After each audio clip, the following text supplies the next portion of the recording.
ShartimusPrime, ShartimusPrime. Reading comics, toys are hella sick, hella whacking it, taking bad hits, taking bad shit. Subscribe.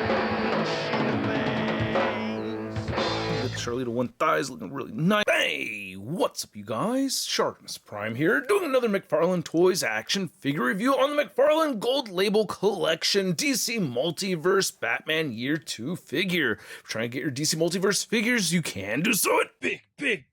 Get your big badass toys at BigBadToyStore.com. Click the link in the description below. While you're down there, I ask you to please hit that like button, and if you're new here, hit that subscribe button as well as the notification bell. And a big thanks to McFarlane Toys for making this review possible and sending out this free sample my way to review for you guys. If you want to see the latest from McFarlane Toys, be sure to check the link in the description below. And yeah, I was ordering this. I had pre-ordered this already. This was a must get as soon as I heard about McFarlane Toys taking on DC Multiverse. This is what I was thinking of right away. I want to see a McFarlane style Batman, and you can see we get the gold label right over there, and it says based on the art of Todd McFarlane. And then on the side you see it says Batman Year 2, and then on the back you can see the Year 2 Batman, and then there's some other DC Multiverse figures that we have right over there. And then right here you can see we get a window. It says Batman. Window creeps up to the very top right over there. Not much more at the bottom, so let's get to it and crack this thing open. And here's the Year 2 Batman figure out of the packaging, and we get some display options with this piece. Here's just one of them, and it doesn't look too bad at all. But yeah, let's get a closer look at these accessories, and then we'll take a closer look at the figure. So here's everything that we get with the Batman Year 2 figure. You get two sets of hands. Well, you get a left fist hand, and then you get a right battering holding hand, and then you get these two wide open hands right here. You get these interchangeable arms. Well, I mean, you could just pop off the arms. They don't interchange with anything. You get your standard issue DC Multiverse trading card. You get this very cool base, and then you get the two different capes and these stilts right here, or the stand to help with that large cape, which we should get a closer look at, because holy crap, this is amazing. I love this thing. I mean, you saw it just a second ago. It just looks sick as hell, and you can see, you know, a little bit of Spawn mixed in with this, right, just like by the pose and everything. But yeah, I love seeing the black paint over the blue. That looks so sick, and it just looks like a piece of Todd McFarlane's artwork come to life over here with all these folds and just the over-exaggerated huge size of the cape. Some parts are very smooth, and then some parts have more texturing to them. You can see it looking at it head on like that. It's all sandwiched together and stuff. So this thing is just really badass. Again, I love the paint, and on the back you can feel all the texturing. You get all these wrinkles right here. You get little spikies right there. So yeah, when you grab the figure, all you got to do really is just take the head off and then just port him through like that. And then you can see the ball joint for the neck sticking up right over there. And you can just port the head on while you're holding on to it from underneath, and then you could port the head on like that and then readjust how you like. So that's really cool. Do like this. And then you also get a soft cape right here, which we'll take a closer look at in a bit, but I like how we get, you know, the Batwing edges right over here throughout. So this is very cool. Nice fabric and everything, and it does port onto the back. You get two ports right over there, and you can see the whole ports right over here, or more of the shoulders, I guess, more so than the actual back of the figure. Now this stand right here does come in two parts. I already ported this into this side right here, and it's my speculation that you're supposed to weave this in here in a way where this is running parallel with the direction of the cape, and then you can go ahead and port that little knob on the inside right there. And it's honestly a bit tricky to do, but it does work. There is a bit of give right here with the cape piece. I don't know if I'm doing this right or not. It's just really frustrating to work with. I had gotten it to work before. Yeah, there it goes. All right, see, I got that in there. Now you have this stand that sticks out, and then you could port that into the base right over here. So he'll be plugged in like this onto the stand.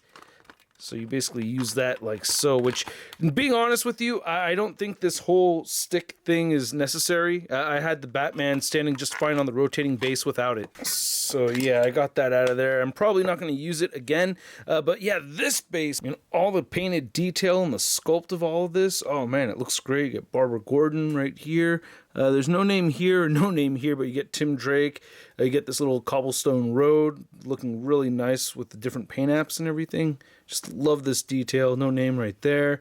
It looks like that's supposed to be Thomas Wayne, Martha Wayne, and then Jason Todd. And then we get Selena Kyle. So everybody's gone. But man, that looks so sick. Really dig this. The cross looks good too. This actually comes as a separate piece, so when you get it out of the package, you know, it's not connected or anything, but it does port easily right on here, so that's nice and easy to do as opposed to this weird stick thing. And then looking at the hands, wide open hands have this little bit of a stretchy sculpt on the back of them, but no rivets or anything, whereas these hands have rivets on the back of the gloves. And then looking at the batarang, I think this is the same batarang that we've seen before. It's all like big and hefty like a sandwich. I think it could be a lot smaller, but definitely like a sandwich-sized batarang. Oh, I almost forgot the trading card. Nice shot right there. I do like the image. And then on the back, there's a little read-up over here. If you want to read it, go ahead and pause it right now. Actually, let's get the cloth cape mode on here. Will you take us away, Bumblebee? All right, sorry, just had to do it. But anyway, yeah, I'm going to start with the cloth cape. So you have those two ports, and they'll just go on right over here on the top of the figure. And then it's facing the wrong way. Oh, no, it's not. It's facing the right way.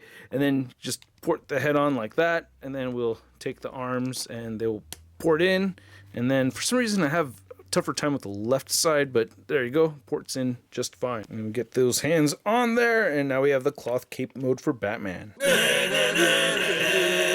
So I just think this is a really cool thing, seeing the collision of Todd McFarlane's comic career and his toy manufacturing career in one piece right here like this. I just think that is so dope, and yeah, this is something that I wanted as soon as I heard of Todd McFarlane taking on the DC Multiverse line, and I think this is great, man. I really love this head sculpt. The eyes look really good. I like the black around the eyes. The flesh tone looks great.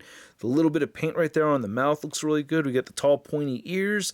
This is the kind of Batman I saw as a kid growing up and everything, so I really dig this. And you get this rubber or harder plastic right over here. You know, that's part of the cape, as we saw earlier. I don't know if the rest of this body is reused or not. I'll do some comparisons later on, but I feel like it's new, but then when I got into articulating it, it felt very familiar. So they may have just redone some of this because the Bat logo does look unique. So I like that. And then the arms right here do look unique. Most of the time they do give unique sculpts to their newer figures. So you can see that, you know, the pin sticking out right over there. We have the gray coming right through the blue. So I'm not a big fan of seeing that right there. We get nice musculature, and you can see the fabric, or the sculpting of the fabric in there and everything, so that looks pretty dope. Here's looking at the back of the figure, very muscly back. There's your bat butt, and you get your bat legs. You can see the ratchet joints moving inside there. Not a big fan of that. Big old meaty calves sculpted in there, looking great, and then you can see the boots right over there. You get some wrinkles in them, and then you get some peg holes at the bottom of the feet. So we know what to expect from the DC Multiverse articulation. Not a whole lot of new here, just a couple of things I wanted to mention. First off, the neck and the head are connected as one piece, so you can tilt them back together and he'll look up just that far and he'll look down that much. You get side-to-side motion right there, and you do get head pivoting. And then the shoulders do shift forward and back okay, just on this left side. This keeps popping off on me. On the right side, I don't have the same issues. See, that's working out just fine. But over here, it's always the left side that wants to pop off. So that's frustrating. Damn it, it will pop back on. There it goes. And then you cannot really move this diaphragm joint forward at all whatsoever. Like, that's extremely frustrating. You can move them a little forward at the waist, but not at the diaphragm one bit. So that frustrates me, and it can be a little tricky centering the figure, but still. I do like how the legs kick forward a lot and they move back quite a bit, and you do get a full-on upper thigh cut right here too, so that's pretty neat. Now to measure out this year 2 Batman figure, you can see that all the way to the top of the ears, he is at about 8 inches tall. Then just so you could see the full-on cape span right over here, man, this is dope. Actually, without knocking it over, you can see we do get a pretty wide cape span over here. You know, he's not wanting to stand when I'm lifting him up, but that looks cool as hell. Oh yeah, and to measure out this cape accessory right here, so you get an idea of the shelf space it requires, you're looking at about 11 to 12 inches across. Then for a size comparison, here's the year 2 Batman next to the Detective Comics 1000 variant, and I do like the color schemes on both of these. I don't know, I kind of like the lighter colored one a little bit more, even though this is kind of more like my favorite color, blue. But anyway, yeah, they don't have any shared parts at all whatsoever. I was thinking maybe with the upper torso, but no. I just wanted to keep it to a couple of Batman figures, but you can see we have the Death Metal Batman and the Baxman figure, and they both have the same kind of neck articulation. I wonder if I could swap. Yeah. Oh no, never mind. No swap, ow. Then here's our year 2 Batman figure next to a couple other similarly designed Batmans. We have the NECA Toys Alien 2-pack Batman, and then we have the DC Multiverse Mattel Batman, Wave 1, I think, right? Then here's our year 2 Batman next year average 6-inch scale figure. We have the Marvel Legends Big Time Letdown, Spider-Man, and no stop motion, but it'll be coming back soon. So I hope you guys enjoyed this video. If you did, show some love to the channel by hitting that like button, and if you're new here, hit that subscribe button as well as the notification bell, and a big thanks to all these supporters over here. If you're in a position to do so, check it out, perks over at patreon.com. And I gotta say, I really like this figure. I really like both modes a lot. I did have a hard time with the stand, so that wasn't a lot of fun, but aside from that, I mean, it was still worth it. I was still able to make it work without even using the stand, so that was pretty badass. And I really like the cloth cape over here. This looks incredible. Biggest gripe is the ab crunch doesn't move forward at all, right? I mean, we get the waist cut, but not the actual diaphragm joint. It doesn't move forward, and that's just really hard to work with. But I do like the rest of the articulation, and I like how the figure looks a lot, and I'm really happy with it. And at the price point around $50, I'm giving this year 2 Batman a Sun rating of I love it! And I'd like to know what you guys think, so please let me know in the comments section below. If you want to see the latest in action figure news, you can find it all over at toynewseye.com. And if you want to stay in touch with me over on social media, you can find me on Instagram, Twitter, Twitch, and TikTok. And I will catch you guys later. Peace!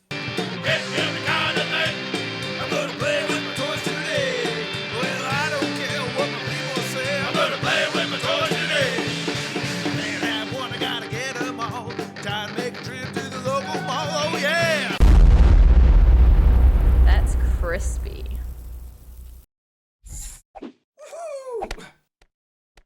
Hey, new ShartimusPrime videos. Hey, you should click one. Yeah, click on one of them. Or subscribe if you haven't.